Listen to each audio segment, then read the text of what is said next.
बौद्ध समाज गुड़ियारी संस्था दिवस का कार्यक्रम का आयोजन रखा गया। आइए जानते बौद्ध समाज के कार्यकर्ता ने क्या कहा। मैं हितेंद्र कुमार गठपाल। सर, ये जो कार्यक्रम हो रहा है स्वतंत्रता दिवस के बारे में, उसको बता पाएंगे सर आप? आज़ादी का पर्व तो 1947 से लेकर अभी तक मनाया जा रहा है और आगे भी मनाया जाएगा। लेकिन ये वास्तविक आज़ादी भारत देश को मिली है नहीं मिली है, आज भी एक प्रश्न है। और आज़ादी किनके कारण मिली है, ये भी आज एक प्रश्न है, क्योंकि बहुत से लोग जो क्रांतिकारी थे, जिन्हें क्रांतिकारी माना गया है, जिन्होंने खून बहाया है इस देश के आज़ादी के लिए, ऐसा माना जाता है कि आज़ादी केवल उन्हीं लोगों के कारण मिली है। लेकिन इस आज़ादी को अगर देखा जाए और आज़ादी के परिप्रेक्ष्य में बाबा साहब और अंग्रेज़ों का वार्तालाप जो हुआ है, उस वार्तालाप को देखा जाए तो वास्तव में आज़ादी जो है, इस आज़ादी के जनक जो है डॉक्टर बाबा साहब अम्बेडकर है। क्योंकि इस देश की 85% जनता जो है तब भी गुलाम थी और आज भी लगभग गुलामी की स्थिति में है, लेकिन वो दिखाई नहीं देती है। लेकिन आज भी मानसिक रूप से जनता गुलाम है। जब आज़ादी का सवाल आया अंग्रेज़ों के सामने, तो बाबा साहब ने अपनी बात रखी कि भाई इस देश को अगर आज़ादी मिलती है तो जो मेरा 85% वर्ग जो शूद्र है, अति शूद्र है, पिछड़े लोग हैं, ये तो तब भी गुलाम रहेंगे। तो ये आज़ादी केवल 15% लोगों को मिलेगी। इसलिए सबसे बड़ी अगर आज़ादी अगर चाहिए तो जो 15% लोगों को आज़ादी मिलेगी और फिर से 85% इस देश की जनता गुलाम रहेगी, तो ये भारत देश इससे आज़ाद थोड़ी होगा। सही मायने में आज़ादी तो वो होगी जब 85% लोगों को पूर्ण रूप से आज़ादी मिले। क्योंकि आज भी जो अधिकार इस देश में लोगों के पास है, वो 15% लोग ऐसे हैं जिनके पास जो है इस देश के सारे अधिकार हैं। जब देश गुलाम था, जब गुलाम कहा जाता था, तब भी वो अधिकार उनके पास थे। हमारे लोगों के पास तो अधिकार थे ही नहीं। SC ST OBC के पास अधिकार नहीं थे। OBC इस बात से खुश था कि मैं शूद्र नहीं हूँ। वो इसलिए खुश था मैं शूद्र नहीं हूँ क्योंकि उनको जो है ये जो उच्च वर्ग है, उच्च वर्ग के साथ उठने बैठने का मौका मिलता था। लेकिन कहीं ना कहीं वो भी गुलाम था। अगर एक पिछड़ा आदमी कहीं किसी के यहाँ खाना बनाता है उच्च वर्ग के यहाँ, तो उसको नमक डालने का अधिकार नहीं था। तो आज तक कहीं ऐसा देखा है आपने कि कोई खामसाना खाना बनाता है और उसमें नमक ना डाले? लेकिन अगर OBC अगर वो जो है खाना बनाता था उनके यहाँ, तो उसको नमक डालने का अधिकार नहीं था।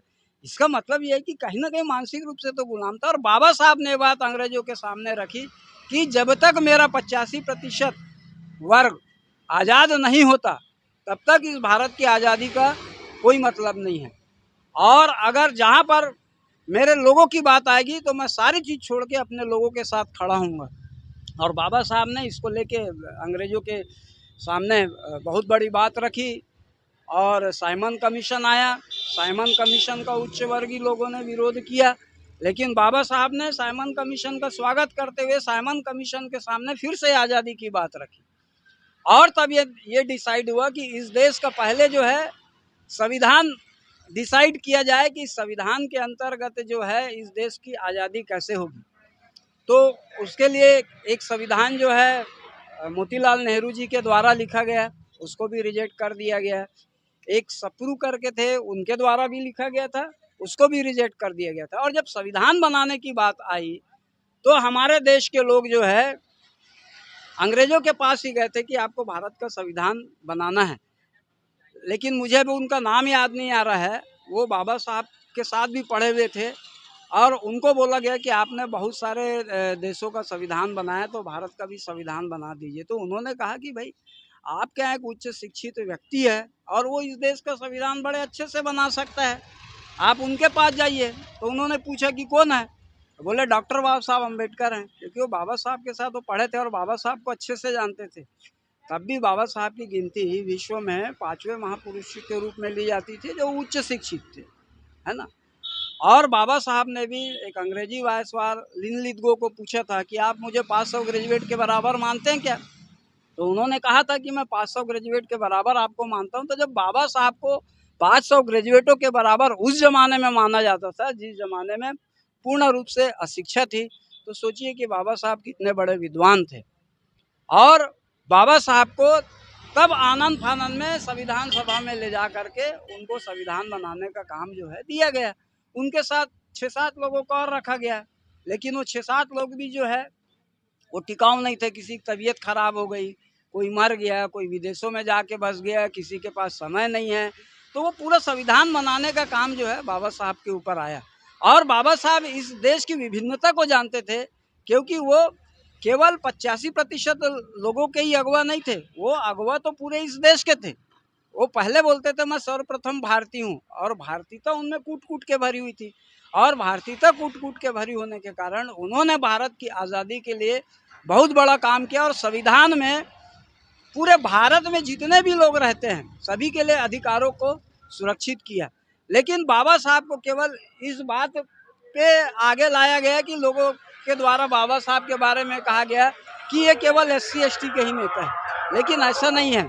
अगर SC ST के ही अगर नेता होते तो आज इस देश में SC ST की स्थिति इससे कई ज़्यादा बेटर होती। लेकिन जो ST के लोग थे, जो ST के लोग थे और OBC के लोग थे, उन्होंने बाबा साहब को बिल्कुल नहीं समझा। और आज की स्थिति में जैसे जैसे हम बाबा साहब के बारे में लोगों को बता रहे हैं, जैसे जैसे लोग संविधान के प्रति जागरूक हो रहे हैं, वैसे वैसे अब माना जा रहा है कि बाबा साहब अम्बेडकर ने SC ST OBC माइनॉरिटीज, धार्मिक अल्पसंख्यक सभी के लिए संविधान में बराबर का प्रावधान किया है। और जब तक ये पूरे प्रावधान लागू नहीं होते वास्तव में, तब तक ये देश पूर्ण रूप से आज़ाद नहीं। अभी भी आज़ादी है तो पार्शियल आज़ादी है। अभी भी आप देखते होंगे कई लोगों के ऊपर अन्याय अत्याचार होते हैं, बहुत सारे लोगों को पीट पीट के मारा जाता है, बहुत सारे लोगों को उनके खेतों में काम नहीं करने के कारण मारा जाता है। तो ये किस तरह की आज़ादी?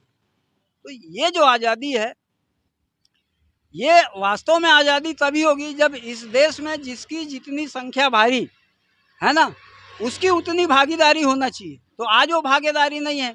आज भी उच्च न्यायालय से लेके बड़े बड़े पदों पे देखोगे SC ST और OBC का नामो निशान नहीं है। कहीं पर है तो उंगलियों पे गिनने वाले लोग हैं। तो ये कैसी आज़ादी? तो आज जो है जब धीरे धीरे लोगों के समझ में ये बात आ रही है, तो आज अपनी आज़ादी के लिए उठ के खड़े हुए हैं। और आज वो आज़ादी का जो जश्न मना रहे हैं, वो जश्न इसलिए मना रहे हैं कि बाबा साहब के द्वारा जो हम लोगों को आज़ादी प्रदान की गई है, इसका बखान हम लोगों के सामने करें। और लोग आज जो पार्शियल रूप से जो आज़ाद है, वो अपने पूर्ण रूप से आज़ादी के लिए संघर्ष करें। यही आज़ादी का महत्व है।